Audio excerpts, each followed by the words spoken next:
nuestro Señor Jesucristo, sean todos bienvenidos a la lección número 21, lo que cree una iglesia del Señor Jesucristo acerca del propósito de Dios y de la gracia. Acompáñenos una vez más al iniciar esta lección, la número 21, en unos momentos de oración, pidiendo a Él mismo, a nuestro amado Señor, la suficiente iluminación, capacidad y responsabilidad para llevar adelante el desarrollo de esta lección. Vamos a orar. Padre nuestro que estás en los cielos, es un gran privilegio, como lo decimos siempre, poder compartir estas enseñanzas de tu palabra. Es tu palabra es verdad. Por eso en este momento queremos reconocer, amado Señor, que solo tú nos puedes guiar a comprenderla y nos puedes dar el poder para practicarla y sobre todo para compartirla con otros también. Otra vez rogamos por las necesidades que hay en cada uno de nuestros hermanos que nos acompañan en estos estudios y por las nuestras propias, que tú mejor que nadie conoces. Te alabamos y rogamos tu bendición, sabiendo que nada nos puede separar del amor tuyo. En Cristo Jesús. Amén. La lección número 21 tiene que ver con lo que cree una iglesia del Señor Jesucristo acerca del propósito o la elección de Dios y la gracia. La meta en esta lección es muy importante resaltarla en un principio porque el entendimiento mejor de la relación que existe entre la gracia, es decir, el regalo de Dios, y la elección que Él mismo ha hecho, es de gran importancia para la vida del creyente. Habíamos mencionado en una lección inmediatamente anterior sobre la salvación voluntaria algunos elementos básicos que tienen que ver con la predestinación o elección o presciencia de Dios. Realmente en este capítulo vamos a hacer una ampliación y una profundización de esos conceptos que vimos allá en la lección inmediatamente anterior, la número 18, que muy seguramente ustedes ya habrán tenido la oportunidad de compartir con nosotros en el estudio y en el aprendizaje. Es claro entonces que el hecho fundamental y esencial es que aquí lo que vamos a hacer es profundizar en este artículo de fe.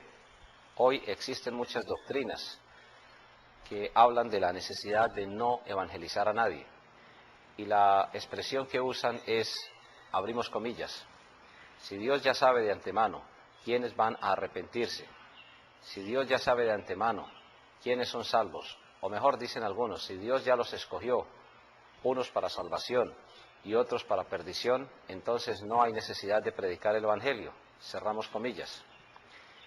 Pues la Biblia en ningún momento recomienda tal cosa, ni aconseja tal enseñanza, ni mucho menos dicha práctica.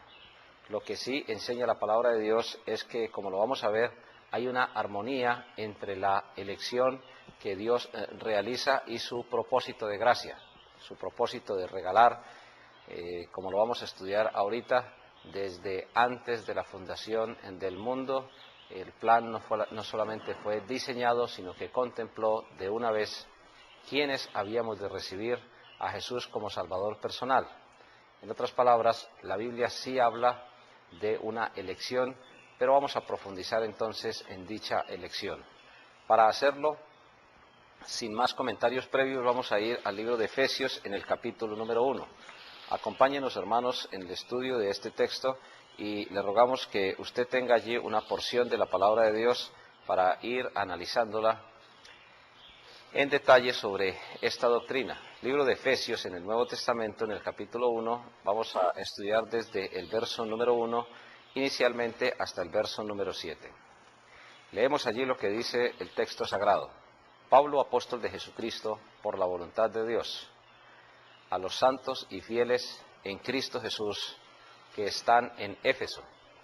El saludo que presenta aquí el apóstol Pablo en el verso 1 es un saludo autoritario, no en el sentido de ejercer una autoridad excesiva, sino en el sentido de presentarse como una persona que hablaba habiendo sido llamado directamente por Dios y enviado directamente por Dios.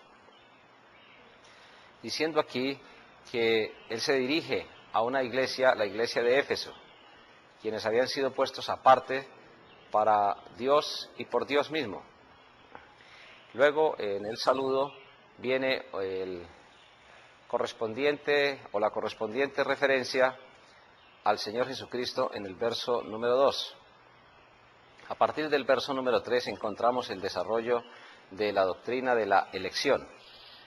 Aquí en la disertación del maestro, en el punto número 1, se nos habla de la importancia de la doctrina de la elección. Es una importancia que necesita observarse siempre bajo el criterio que presenta la palabra de Dios y nunca bajo los razonamientos humanos. Decir que Dios escoge a unos para salvación y a otros para perdición, sin tener en cuenta la enseñanza completa de la palabra de Dios, pues causa muchísima confusión, errores, tergiversación y sobre todo causa mucha destrucción en la vida de las personas y particularmente a veces también en la vida de los creyentes en el Señor Jesucristo. Por eso es importante estudiar lo que la Biblia dice. Ya hemos mencionado anteriormente varios pasajes, por ejemplo el pasaje de Romanos capítulo 8 en el verso número 29 y el pasaje de la primera carta del apóstol Pedro en el capítulo 1 de los versos 1, 2 y 3. Como ya hemos estudiado en detalle esos textos, simplemente los vamos a nombrar como referencia aquí, pero no vamos a hacer la profundización de ellos. Aquí vamos a profundizar en otro texto que nos va a ayudar entonces a mirar qué relación existe entre la elección o propósito de Dios y la gracia. Bendito sea el Dios y Padre, sigue diciendo ahí en el verso número 3, de nuestro Señor Jesucristo, que nos bendijo con toda bendición espiritual en los lugares celestiales en Cristo. El libro de Efesios tiene una particularidad bien importante y muestra la Trinidad de Dios, Dios Padre, Dios Hijo y Dios Espíritu Santo, trabajando coordinadamente. Y en el verso 4 afirma, según nos escogió en Él, antes de la fundación del mundo, para que fuésemos santos y sin mancha delante de Él. Aquí, en esta primera parte, lo que vamos entonces a estudiar es en qué momento Dios hace una elección, con base en qué lo hace y también cuáles son los medios y los resultados de esa elección. Siempre que hablamos de elegir, estamos partiendo desde el punto de vista de que Dios es omnisciente, todo lo sabe. En otras oportunidades hemos hablado de atributos que Dios transmite al ser humano, por ejemplo, amor. El amor no es algo automático, viene de parte de Dios cuando es benigno y busca siempre el bienestar del objeto o del ser, particularmente del ser amado. Podemos amar la naturaleza, ese amor viene de Dios y con base en eso contribuir a su preservación en cierto modo de acuerdo a lo que Dios tenga determinado o escrito. Podemos amar a una persona también, pero ese amor viene realmente de Dios porque es Él el quien pone la suficiente capacidad del afecto necesario para buscar el bienestar de la persona amada. Por eso, a partir del verso número 3, se está hablando de bendiciones espirituales. La primera bendición espiritual es la salvación, pero esa salvación fue determinada, predeterminada, con base en el conocimiento previo o la omnisciencia de Dios. Dios no transmite el atributo de la omnisciencia. Alcanzamos a conocer algunas cosas, pero no lo sabemos todo. Nunca llegaremos a saberlo todo. No podemos tampoco ser omnipresentes. Podemos estar presentes en un solo lugar a la vez, pero en ningún momento podemos practicar la omnipresencia porque no es un atributo que Dios transmita. Así, teniendo en cuenta ello, entonces podemos estudiar que lo que dice aquí en cuanto a la elección es que Él la realiza desde antes de la fundación del mundo.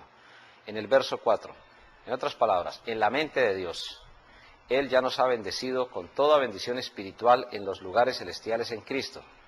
Volvemos a repetir que para Dios es un hecho de que ya hemos vivido y ya hemos partido de este mundo y ya estamos allá en los lugares celestiales con el Señor Jesucristo. Y al estar en los lugares celestiales con el Señor Jesucristo viene la explicación a partir del verso número 4, según nos escogió en Él antes de la fundación del mundo.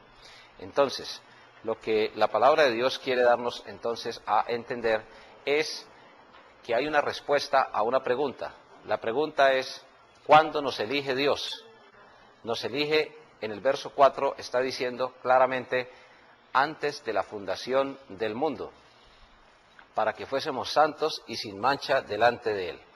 La palabra antes de la fundación del mundo es muy importante porque da a entender que aún inclusive antes de que todo lo que nosotros vemos hubiese sido creado, antes de que nosotros llegáramos a nacer físicamente, Dios ya sabía que nosotros le íbamos a escoger y con base en ese conocimiento previo nos elige. ¿Por qué Dios hace registrar aquí el tiempo de la elección? Para que tengamos en cuenta que Dios es omnisciente. Esta expresión antes lo que está es resaltando la omnisciencia de Dios, la soberanía de Dios. Dios es absolutamente soberano porque Dios sabe todo lo que va a suceder y por eso nunca pierde el control del universo. Muchas congregaciones se ocupan hoy, en la mayor parte del tiempo, en tratar de reprender, en cierto modo, entre comillas, aunque la palabra reprender significa proferir un juicio, y se ocupan en reprender demonios y a Satanás como si Satanás estuviera en el mismo lugar de Dios, como si tuviera la misma capacidad de Dios. Satanás escasamente alcanzará a ocupar un lugar de preeminencia como el lugar de Gabriel o el lugar de Miguel como arcángeles. Es decir, Satanás nunca pasará de ser un arcángel. Satanás quiso encargarse del universo entero sin estar enteramente preparado. ¿Por qué tenemos que referirnos a esto? Porque Satanás no lo sabe todo. Ni Miguel tampoco, ni Gabriel, ni ninguno de los ángeles creados por Dios, ni ninguno de los seres humanos. Dios sí sabe lo que hace y por eso esa expresión antes está muy referida a que desde antes de que todo fuese, sin tener ninguna intervención de nadie, el puro conocimiento de Dios, la pura sabiduría de Dios en su parte infinita. Entonces, en esa parte infinita es donde Él nos elige, nos escoge. Esa expresión reviste una mayor importancia cuando vamos a los otros textos, porque a partir del verso número 5 sigue diciéndonos 3 elementos esenciales. Entonces, ¿cuándo nos elige Dios? Desde antes de la fundación del mundo, desde antes de que todo fuese creado. ¿Cómo nos elige Dios? Simplemente desarrolla uno de los atributos. Por eso hablamos al principio de que en esta lección íbamos a puntualizar en los atributos desarrollados del Padre, del Hijo y del Espíritu Santo. Aquí el Padre es el que escoge.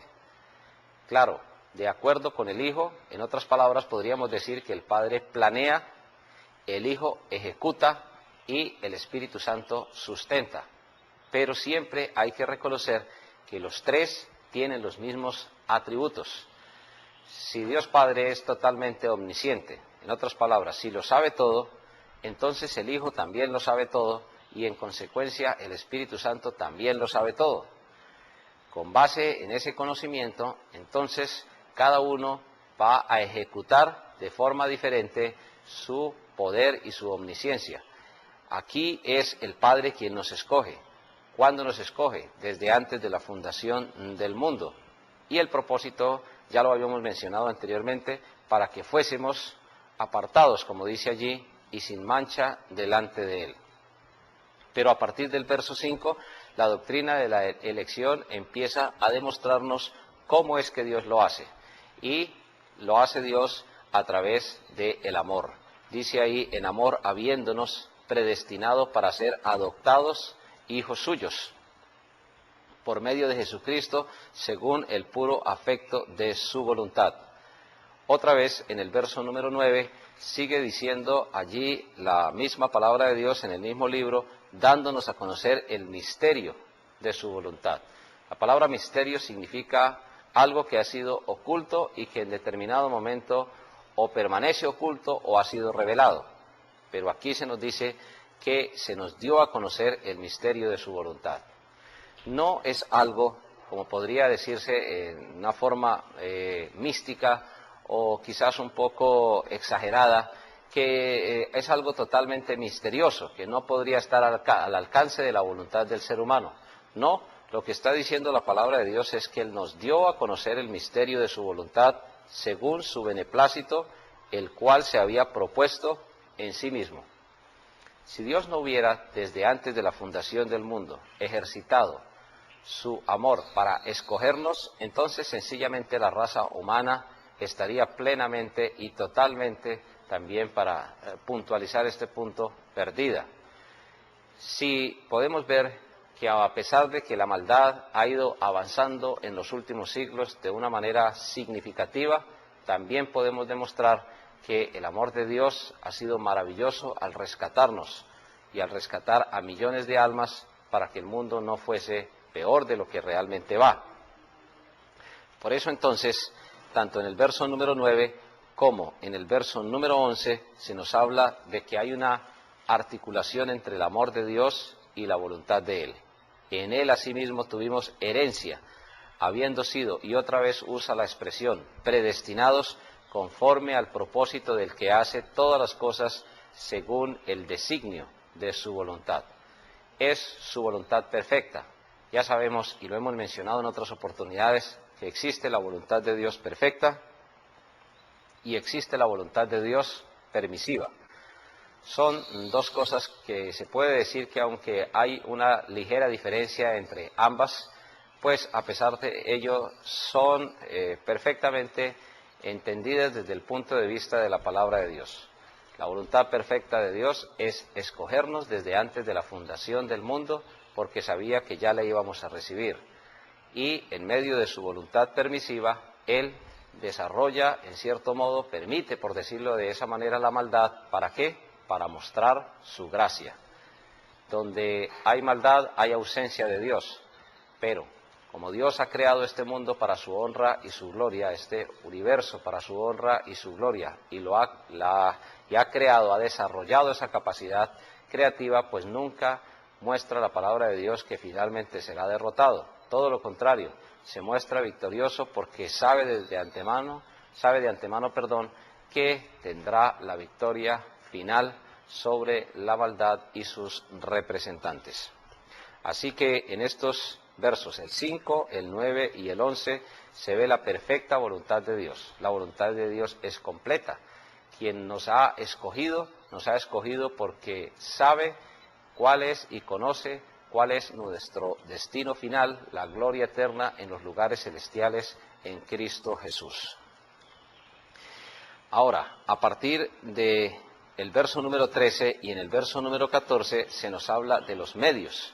Y aquí sí es muy importante resaltar el proceso que vamos a mirar en los versos 13 y 14. Sigue diciendo, en Él también vosotros, hablando del Señor Jesucristo. Y aquí podemos entonces resaltar que, referido siempre a la persona de Cristo, del Señor Jesús, ya sabemos que la palabra Cristo es una palabra griega que es equivalente a Mesías en hebreo y significa ungido, escogido, señalado como el libertador. Está hablando del Señor Jesucristo. Y hablando del Señor Jesucristo, entonces dice en el verso 3, en Él también vosotros. Vienen entonces los medios por medio de los cuales la predestinación es efectiva. ¿Cuándo se hace efectiva la predestinación? Una cosa es la elección de Dios antes de la fundación del mundo y otra cosa es a partir del momento en que se hace efectiva esa predestinación. Es algo similar a cuando giramos un cheque. Giramos un cheque, pero lo estamos girando reconociendo que hay unos fondos en el banco o en la corporación o en el lugar donde estén depositados. ¿Cuándo se hacen efectivos? Cuando inmediatamente va y se cambia, por decirlo así, el documento denominado cheque. Dice ahí la palabra de Dios en el verso 13, en Él también vosotros, repetimos, en Cristo, habiendo oído.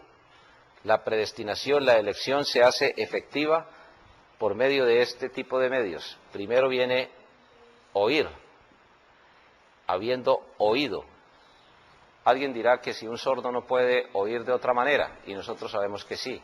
Existen lenguajes de diferente manera, símbolos que pueden hacer a una persona que le falte desarrollar bien el sentido del oído, puede escuchar de otra forma entendiendo una serie de símbolos. Por eso cuando dice aquí, habiendo oído la palabra de Dios, no solamente se está refiriendo al sentido externo del oído, sino a otras formas también de escuchar. ¿Qué es lo que se debe oír para que la predestinación sea realmente efectiva? La palabra de verdad. Otra vez entonces, en primer lugar, oír. ¿Pero qué es lo que se debe oír? Lo que se debe oír es la palabra de verdad. Y esa palabra de verdad está explicada ahí a continuación porque se refiere concretamente al Evangelio del Señor Jesucristo. Después hay una coma, de la expresión oído la palabra de verdad, después de esa frase, hay una coma explicativa, dice el Evangelio. La palabra Evangelio significa una buena noticia, lo conocemos bastante en detalle, conocemos esa enseñanza y sabemos que la buena noticia es que Cristo fue sepultado después de haber muerto, pero que no se quedó allí, sino que resucitó de acuerdo a las Escrituras. Muerte, sepultura y resurrección de Cristo de acuerdo a las Escrituras es el contenido, es la esencia de la buena noticia. En otras palabras, que Cristo pagó por nosotros. El Evangelio de vuestra salvación, y habiendo creído en él, entonces el proceso para que la predestinación revista de efectividad es claro. Primero, escuchar, oír. ¿Qué se oye? Se oye el Evangelio. Luego entonces de oír el Evangelio viene la acción de creer. En otras palabras, viene la fe. Para que la predestinación sea realmente efectiva, se necesita que estos medios se cumplan. Todo el capítulo 1 tiene como enseñanza central el desarrollo de la efectividad de la predestinación o de la elección. Por eso, en este primer punto que estamos estudiando, de esta lección número 20, estamos analizando la importancia de la doctrina de la elección, que si no se entiende correctamente cuándo, cómo, por qué es un creyente elegido desde antes de la fundación del mundo para la honra y gloria del Señor, pues habrá muchas tergiversaciones y equivocaciones. Después de haber creído, dice la palabra de Dios, viene el sello con el Espíritu Santo de la promesa. Viene el sello del Espíritu Santo de la promesa, que dice la palabra de Dios son las arras, es decir, la garantía. Algo similar a cuando uno compra una casa a crédito. Uno da una parte a unas arras para el negocio, empieza a pagarla, pero después de que ya ha terminado completamente de pagarla, es cuando entonces viene el rescate de la propiedad. Así lo mismo sucede con esta enseñanza que la palabra de Dios nos está mostrando aquí. Las arras de nuestra herencia hasta la redención, es decir, hasta el rescate. Y aquí sí tenemos que detenernos un poco para explicar el significado de la palabra redención. Porque en la explicación de la palabra redención vamos a ver cómo finalmente se encuentra el desarrollo de esta doctrina, desarrollo final de la doctrina de la elección. En otras palabras, ¿cuándo? Desde antes de la fundación del mundo. ¿Cómo? Desarrollando el amor de Dios, brindando los medios. ¿Cuáles son los medios? Los medios son la palabra de verdad, el Evangelio, que no solamente fue teórico, sino que fue práctico, porque Cristo realmente murió por nosotros, y finalmente vamos a encontrar el resultado final. Somos puestos aparte por Dios y para Dios, como lo leímos allá en el verso número 4, porque dice en el verso número 14 que es las arras de nuestra herencia hasta la redención. Aquí la palabra redención es un sinónimo de resurrección, porque redención es rescatar. ¿Rescatar de dónde? ¿Rescatar solo de la condenación? No, rescatar también de las cadenas de la muerte, de la sepultura. Por eso, Pablo claramente, hablando a la iglesia de Corintios, a los hermanos de la iglesia en los Corintios, les dice que si Cristo no hubiera resucitado, vana sería nuestra fe, viviríamos todavía en nuestros pecados. En otras palabras, no existiría la oportunidad de salvación. Que Dios está diciendo aquí, en cuanto a la palabra redención, está hablando del rescate final, que tiene referencia a la resurrección de entre los muertos. 3 palabras griegas se pueden usar aquí. La primera palabra griega es agorazo, la segunda es exagorazo y la tercera lutro. Esas 3 palabras están íntimamente relacionadas y tienen que ver con la compra en el mercado de esclavos, agorazo, exagorazo, con sacar el esclavo del mercado de esclavos y de la esclavitud, y lutro, dejarlo libre. Hay una ilustración que nos ayuda a entender esto para aplicarlo finalmente a lo que es la redención relacionada con la resurrección de entre los muertos. Si un esclavo llega anciano sirviendo a su amo y después de estar enfermo, cansado, después de tener varias dolencias en su cuerpo, incluidas algunas llagas externas, pues el dueño de ese esclavo lo lleva al mercado de esclavos a ver quién lo compra, valga la redundancia. Al colocarlo en el mercado de los esclavos, alguien se acerca y pregunta por el valor de ese esclavo. El dueño anterior, al ver el interés del proponente, pide un alto precio. ¿Por qué pide tanto?, pregunta el oferente. ¿Cuál es la razón si este hombre ya está demasiado viejo, cansado, lleno de llagas y enfermo? No, simplemente lo quiero comprar por puro amor. Entonces, si lo quiere comprar por puro amor, tendrá que pagar un alto precio, y exige un alto precio por el esclavo. Por puro amor lo compra, no para llevarlo a su propiedad y explotarlo durante muchos años, porque ya no tendrá la capacidad de hacerlo, sino simplemente lo lleva a su casa. Cuando hablamos de comprar en el mercado de esclavos, el término griego es agorazo. Cuando hablamos de sacar del mercado de esclavos, estamos hablando de exagorazo. Y cuando hablamos del lutro es dejarlo libre. El hombre, después de comprarlo en el mercado de la esclavitud, lo lleva para su casa, le lleva a un médico, le cura las heridas, lo somete a un tratamiento y después de un buen tiempo de recuperación, de alimentación, de descanso, le dice, por favor vaya, y queda totalmente libre. Haga lo que usted quiera con el resto de sus pocos días de vida que tiene. Ya ha trabajado demasiado durante muchos años. El hombre toma sus pocas pertenencias, camina unos cuantos pasos y después reflexiona y regresa donde el nuevo dueño que le compró y le dice, vengo a servirle en lo que yo pueda. Pero ¿cómo es posible que usted quiera servir si usted ya sirvió durante todos los años a una persona que lo entregó enfermo y cansado? Sencillamente empleé toda mi vida sirviendo en esclavitud a alguien que nunca me amó. Ahora quiero sencillamente también venir y servir en lo que pueda a una persona que me compró de la esclavitud y que me ha demostrado su amor. ¿Qué podemos observar? Que este hombre sirve por puro amor y por el puro afecto de su voluntad. Dios nos compró en el mercado de la esclavitud del mundo, por decirlo así en sentido figurado. La peor esclavitud es la del mundo, la de los vicios, la de la maldad. De allá nos rescató Dios, no solo del infierno.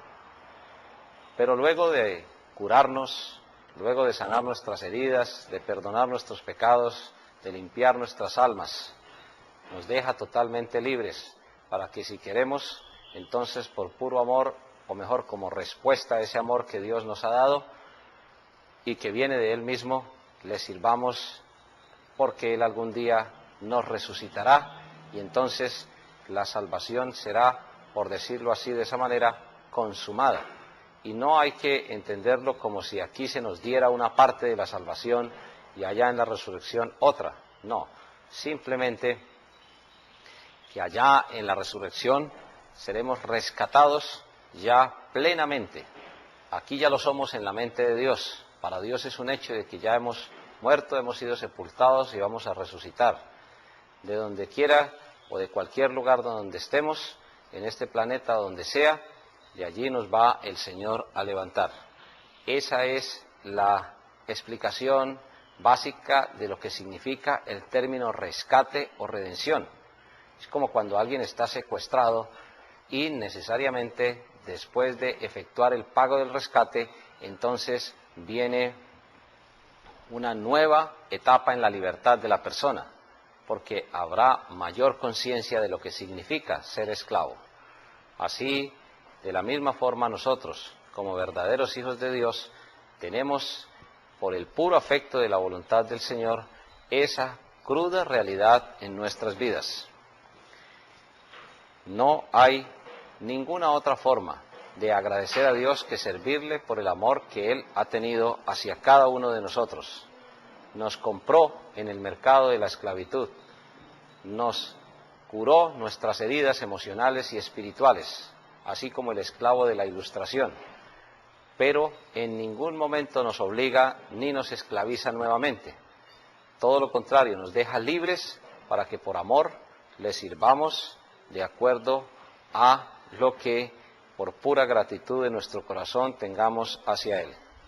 Por eso es importante la doctrina de la elección, porque sabemos que Dios nos conocía de antemano y no nos quiso dejar hundidos en el fango de la destrucción. Todo lo contrario, nos quiso rescatar por el puro afecto de su voluntad, desarrollando los términos que hemos visto ya en estos versos. Por eso, en el punto 3 se nos habla de que dicho plan incluye detalles minuciosos. Es lo que hemos desarrollado, cada uno de estos detalles minuciosos de la elección de Dios. Hay una combinación entre su soberanía, entre su omnisciencia, lo que Él quiso hacer con base en el conocimiento infinito que Él tiene, desarrollando su amor con propósitos muy definidos. Ahí es donde se hace efectiva la elección de Dios. Retornamos entonces al argumento inicial. No hay razón cuando dicen algunos, ¿para qué vamos a predicar de Cristo si Dios de antemano ya sabe quiénes se van a salvar? Dios sí sabe de antemano quiénes se van a salvar, pero lo hace con base en su conocimiento previo y nos da la oportunidad a nosotros de proclamar el mensaje de salvación para que seamos de esa manera también bendecidos por el Señor en la participación de su obra. Tenemos entonces allí, en las tareas para los alumnos, 7 aspectos esenciales que son importantes que ustedes, por favor, hermanos y hermanas, teniendo en cuenta tanto la lección inmediatamente anterior, la número 18 mejor, con la 21, puedan desarrollar estas 7 preguntas o estas 7 afirmaciones que tienen que ver con las tareas para los alumnos. Estas tareas hacen parte, son un porcentaje, se puede decir, de la evaluación final de esta materia. Cuando usted envía sus tareas con cada uno de los desarrollos, simplemente, pues no solamente se está buscando efectuar una calificación, sino sobre todo usted puede reflexionar en lo que ha podido asimilar bajo la dirección y ayuda del Señor y también en lo que falta por asimilar. Por eso hay una doctrina bíblica de la elección. Allí esperamos que usted desarrolle cada uno de los textos bíblicos que hemos mencionado, tanto en la lección número 18 como en esta, en la número 21. Todos los textos es importante que se mencionen y se bosqueje su explicación. En el punto número 2 habla de la relación adecuada entre la elección y la acción libre del hombre. ¿Hay una relación entre lo que Dios elige y la decisión del ser humano? Claro que sí. Nunca se puede afirmar, nunca se debe, se puede, pero no se debe afirmar que a pesar de que Dios ha elegido, el ser humano no sea responsable. Existe una clara responsabilidad en la elección que hace el ser humano de su vida eterna. Es responsable el hombre de recibir a Cristo como Salvador personal, a pesar de que Dios ya sabe quién se va a salvar. Claro que sí, porque Dios, otra vez insistimos, elige, pero con base en lo que Él ya sabe de antemano que va a suceder y que vamos a decidir o que decidimos ya los seres humanos. En tercer lugar, se demuestra en forma gloriosa la bondad soberana de Dios.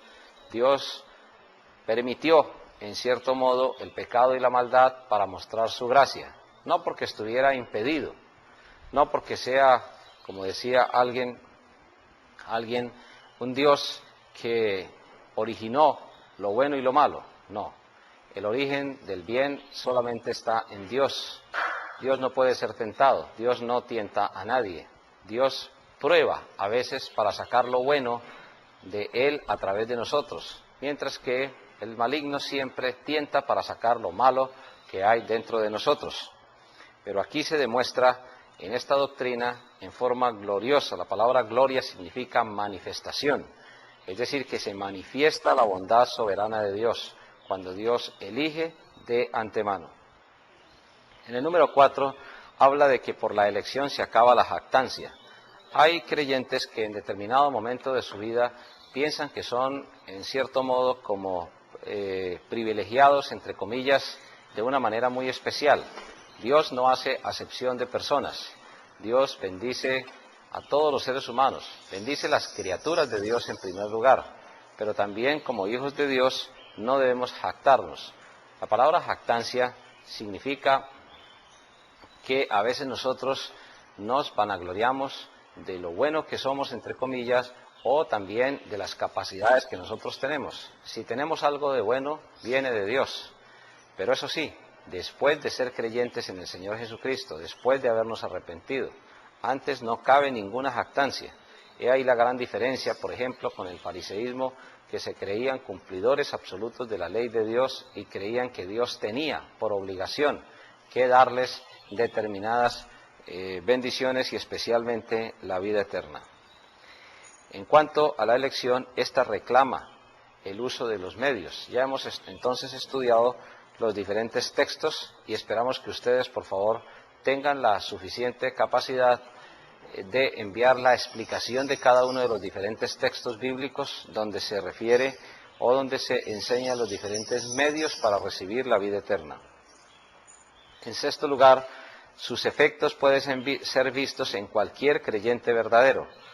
En la lección número 20, cuando hablamos de los frutos en la vida del creyente, pues sencillamente llegamos a la conclusión inicial enseñada por la palabra de Dios, que hay evidencia de frutos en la vida de un verdadero creyente en el Señor Jesucristo. Por los frutos los conoceréis. Es una enseñanza bien clara que se ajusta aquí en este verso, en esta pregunta, la número 6, donde los efectos, es decir, las consecuencias, pueden ser vistos en cualquier creyente verdadero. Y por último, habla de la elección como base de la seguridad de la salvación. Uno de los textos que nos ayudan con bastante certeza a relacionar la elección con la seguridad de la salvación la encontramos en Juan 10, a partir del verso número 25. Juan 10, 25, Jesús dice: Os lo he dicho y no creéis. Las obras que yo hago en nombre de mi Padre, ellas dan testimonio de mí. Es decir, el fruto, las buenas obras, sabemos que es una parte de los frutos. Y Cristo dio ejemplo de buenos frutos y de buenas obras. Pero vosotros no creéis porque no sois de mis ovejas, como os he dicho. Mis ovejas oyen mi voz y yo las conozco y me siguen. Yo les doy vida eterna y no perecerán jamás, ni nadie las arrebatará de mi mano. Mi Padre que me las dio es mayor que todos. En esta expresión, mi Padre que me las dio, nosotros sabemos que está implícita, incluida la doctrina de la elección o predestinación relacionada con la gracia. En otras palabras, Dios regaló la salvación y de antemano escogió a quién regalársela porque Él sabía quién la iba a recibir. Al saber quién la iba a recibir, entonces dice aquí el mismo Señor Jesucristo que el Padre nos dio como ovejas del Señor. La palabra ovejas está relacionada con un rebaño. Es muy difícil encontrar una oveja sola. Casi siempre la encontramos acompañada porque necesita, en cierto modo, del grupo para satisfacer algunas necesidades. Ahora, todo grupo de ovejas necesariamente tiene que ser guiado por un pastor. Dios usa la comparación para darnos a entender a nosotros que somos muy similar a la naturaleza de una oveja, en el sentido de que aprendemos mucho más por el sentido del oído. El animalito, hablando de la oveja, tiene mucho más desarrollado el sentido del oído. Otros animales, como por ejemplo el perro, tienen más desarrollado el sentido del olfato, y así sucesivamente.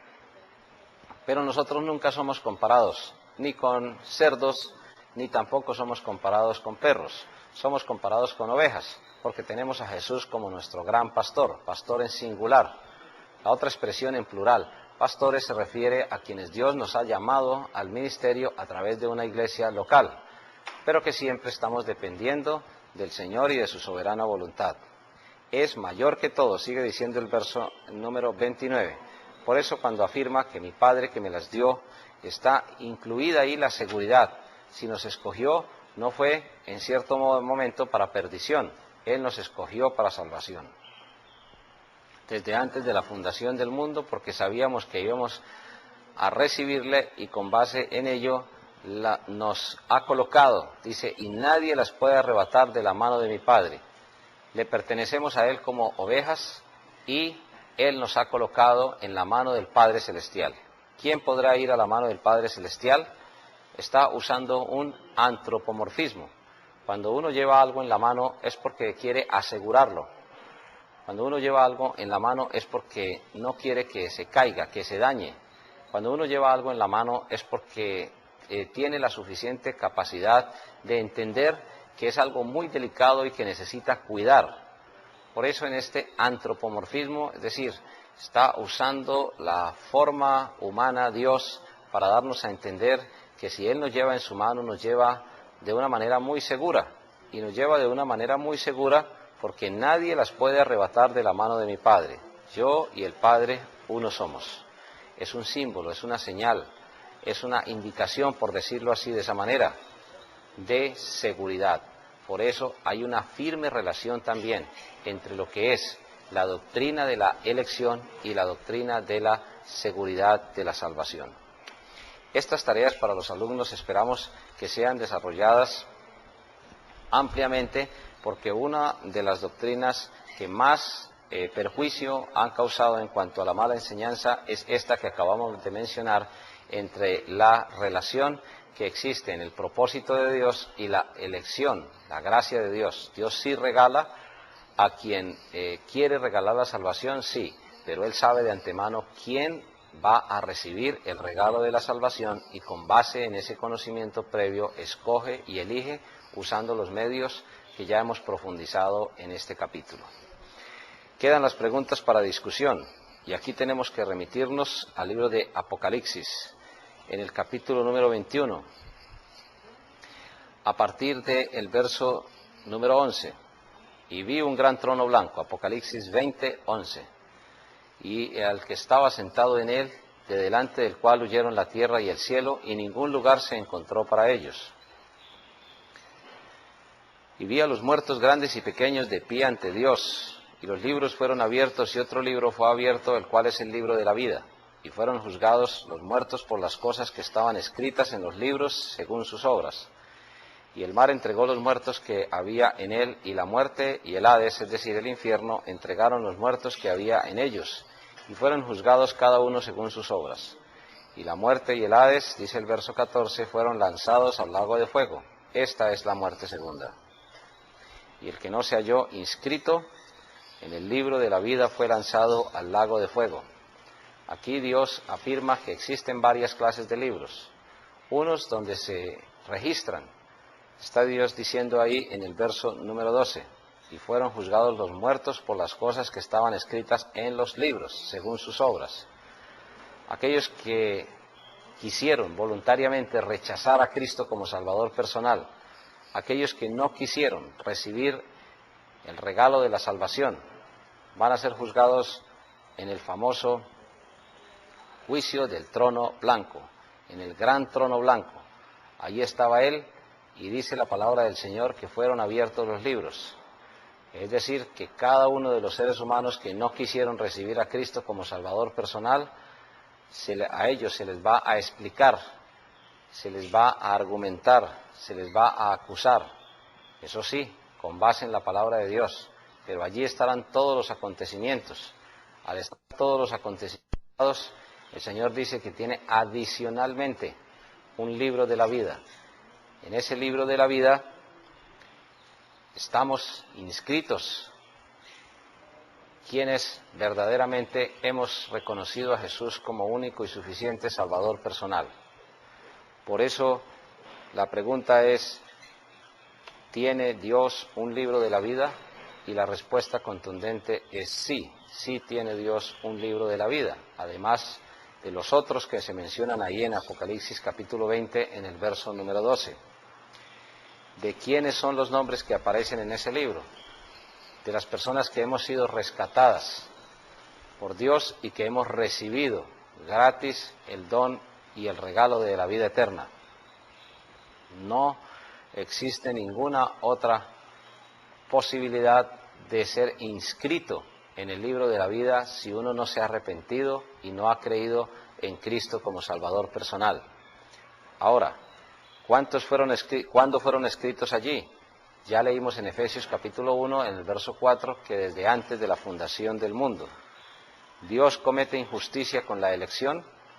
Ya sabemos que no, porque Dios da la oportunidad absolutamente a todos. De tal manera amó Dios al mundo, y ahí está incluido cualquier ser humano que haya habitado en este planeta, que haya sido concebido y haya muerto, o antes de nacer, o después de nacer, o ya después de ser consciente, se haya arrepentido y haya recibido a Cristo como Salvador personal.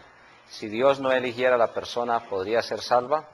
Nosotros sabemos que Dios elige a quienes Él ya conoce que le vamos a recibir. Si Dios no eligiera a la persona, ¿podría ser salva? ¿Por qué no? Dios no elige a quien no ha de recibirle, sería la respuesta concreta.